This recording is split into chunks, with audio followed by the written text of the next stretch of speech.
Assalamualaikum warahmatullahi wabarakatuh.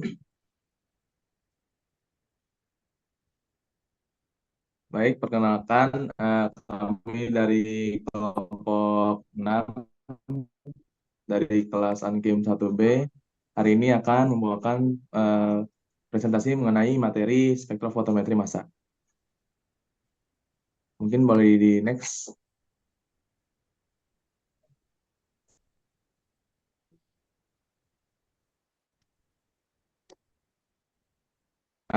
Baik, ya, baik di sini ada beberapa anggota.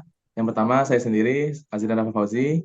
Yang kedua ada Fatimah Hikmah Saidah. Yang ketiga ada Latifah Fazira. Yang keempat ada Naya Ramadhani, yang kelima ada Syafa Arfiani, dan yang keenam ada Zarah Yasmin Zafira. Baik, eh, di slide pertama yaitu ada apa itu spektrofotometri massa. Spektrofotometri massa adalah alat atau instrumen yang digunakan untuk menentukan struktur kimia tersebut serta pola fragmentasinya. Nah, di sini juga ada beberapa fungsi. Yang pertama itu menentukan komposisi unsur bahan yang dianalisis sehingga diketahui berat dan rumus molekulnya. Lalu yang kedua ada mengidentifikasi apakah suatu unsur adalah senyawa organik atau anorganik. Yang ketiga ada analisis kualitatif dan kuantitatif suatu kompleks, memungkinkan pengukuran jenis dan jumlah senyawa dalam sampel. Yang keempat ada dapat membantu menentukan struktur komponen permukaan padatan yang penting dalam studi material.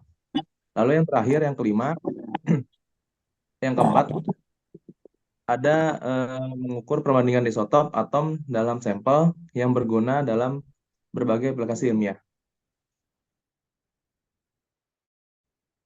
Mungkin untuk selebihnya bisa dilanjutkan oleh teman saya. Selanjutnya ada komponen-komponen spektrofotometer massa, yang mana setiap spektrofotometer massa setidaknya terdiri dari 3 komponen berikut, yaitu sumber ionisasi, penganalisis massa, dan sistem deteksi ion. Yang pertama ada sumber ionisasi, yaitu ketika molekul diubah menjadi ion fase gas sehingga dapat dipindahkan dan dimanipulasi oleh medan listrik dan medan magnet eksternal. Selanjutnya ada penganalisis massa. Setelah terionisasi, ion-ion tersebut diurutkan dan dipisahkan menurut rasio massa terhadap muatan atau M per Z. Ada sejumlah alat analisa massa yang tersedia saat ini, yaitu masing-masing memiliki trade-off yang berkaitan dengan kecepatan operasi, resolusi pemisahan, dan persyaratan operasional lainnya. Penganalisis massa seringkali bekerja sama dengan sistem deteksi ion.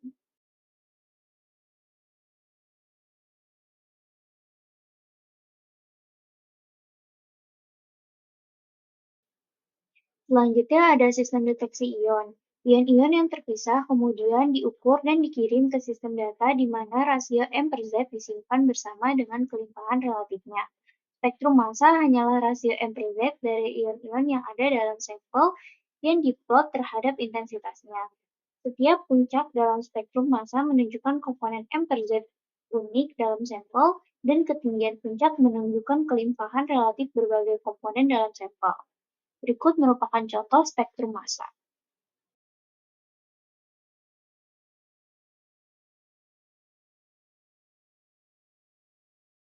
Selanjutnya ada prinsip kerja spektrofotometri massa. Penyusunan senyawa kimia menghasilkan molekul atau fragmen molekul dan mengukur rasio massa atau muatan. Spektrofotometer massa ini menghasilkan berkas ion, memilah terhadap muatan, dan merekam kelimpahan relatif tiap jenis ion yang ada. Selanjutnya terdapat gambar dari prinsip alat instrumen. Pada alat instrumen ini, sampel diuapkan di bawah vakum, kemudian diionkan menggunakan berkas elektron. Ion sampel akan dipercepat menggunakan medan listrik memasuki tabung penganalisis dan dilalukan dalam medan magnet. Setelah itu, dalam kekuatan medan magnet yang diberikan hanya ion-ion positif dan radikal positif yang akan difokuskan ke detektor. Sedangkan ion-ion lain atau yang disebut juga radikal netral akan dibelokkan ke dinding tabung.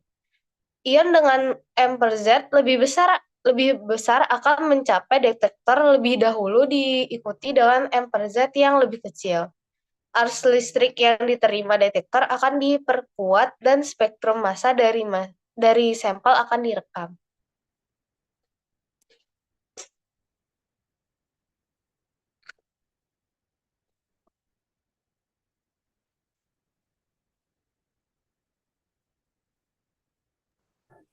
Selanjutnya ada instrumentasi spektromassa. Pertama ada tumbukan elektron. Ruang pengionan uap sampel ditumbuk dengan elektron berenergi tinggi. Energi yang diserap molekul sampel akan mendorong pelepasan atau pengionan elektron dari orbital ikatan dan orbital anti-ikatan. Metode ini banyak digunakan untuk sampel volatil dan stabil pada temperatur tinggi. Secara umum, spektroskopi massa dengan metode tumbukan elektron yang menghasilkan ion positif atau kation lebih disukai dibandingkan dengan yang menghasilkan ion negatif atau anion. Yang kedua ada electrospray ionization atau ESI. ESI merupakan teknik MS yang mampu menghasilkan fraksi besar dari fragmen-fragmen molekul organik atau analit biologis. Karena MS mengukur rasio massa terhadap muatan ion, metode ini memberikan keuntungan dalam menganalisa massa yang sangat tinggi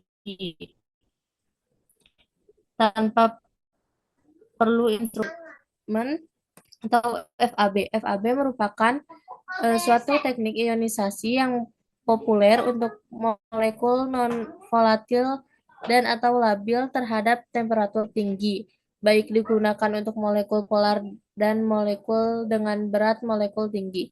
Umumnya FAB menggunakan uap atom netral berkecepatan tinggi, seperti argon dan xenon. Sampel yang dianalisa dapat berupa padatan atau sampel yang dilarutkan dalam pelarut kental seperti gliserol. Yang keempat ada field desorption atau FD.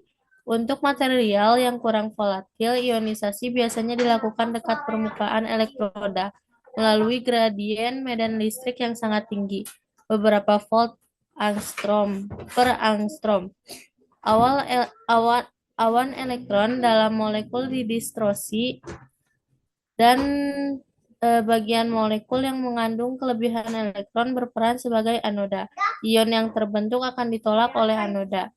Waktu hidup dari ion ini sangat singkat dibandingkan dengan ion hasil tumbukan elektron karena sedikit energi yang ditransfer berupa energi dalam dan ion bergerak sangat cepat dan fragmentasinya sangat sedikit, maka berat molekul sangat mudah dideteksi. Kemudian ada matrix assisted laser desorption ionization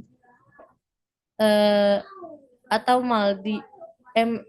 MALDI adalah metode ionisasi yang lemah dan fragmentasi ion sampel jarang terjadi. Ion yang dihasilkan biasanya berupa ion molekuler, sehingga spektra yang dihasilkan sangat sederhana. Selanjutnya ada chemical ionization. Ion yang akan dianalisa diproduksi melalui transfer suatu partikel H+, H- dan lebih berat.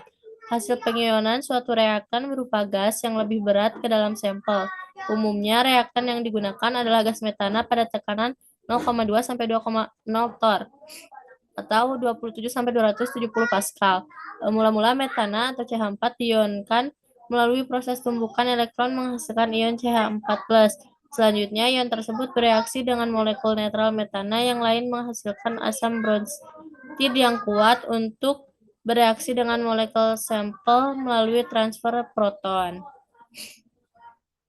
Selanjutnya dibacakan oleh Zahra. Oke, selanjutnya di slide berikutnya ada ionisasi spektrometri massa. Yang pertama itu ada IMS, Electron Impact Mass Spectrometer, yaitu pola ionisasi sampel dengan berkas elektron berenergi tinggi atau elektron bombardment. Karena energinya tinggi, maka fragmentasi banyak dan kelimpahan M+ relatif kecil. Intensitas puncak ion molekul kecil bahkan sering tidak nampak, sehingga kadang menyulitkan interpretasi spektra. Yang kedua itu ada CIMS atau Chemical Ionization Mass Spectrometer. Pola ionisasinya itu menggunakan gas mis, metan, isobutan, atau amonia yang diionkan. Lalu energi ionisasinya itu lebih kecil dibanding IMS, dan frekuensinya itu relatif M+ tinggi.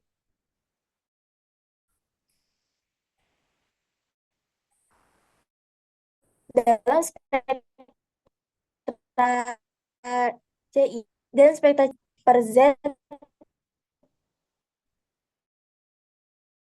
yang diperoleh adalah satu unit lebih besar ya. FAB fase atom bombardment dan argon. Biasanya sampel dilarutkan dulu dalam suatu matriks, misalnya gliserol, kemudian dibombardment dengan fase atom Mis Ne. Lalu ada FABMS, fase atom bombardment mass spectrometer. Pola ionisasinya itu menggunakan medan magnet, lalu sampel diletakkan pada filan elektron ion adalah M+ dan M+ Na+. Next. Ini ada kelebihan fotometer massa, itu dapat diaplikasikan untuk hampir semua senyawa volatil atau zat yang mudah menguap. Perpustakaan spektrum massa dapat dicari atau sidik jari massa L spektral. Yang kelima itu cepat dan mudah dengan menggunakan spektroskopi massa waktu analisis bisa hanya 1 menit atau kurang dibandingkan dengan lebih dari 10 menit dengan deteksi UV. Next.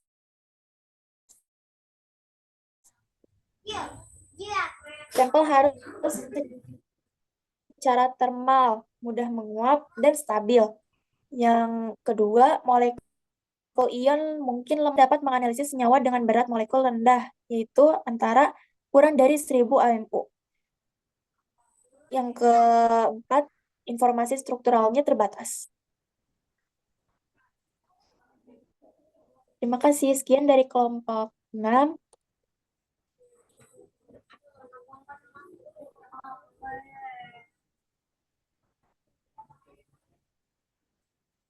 Apakah ada yang ingin bertanya?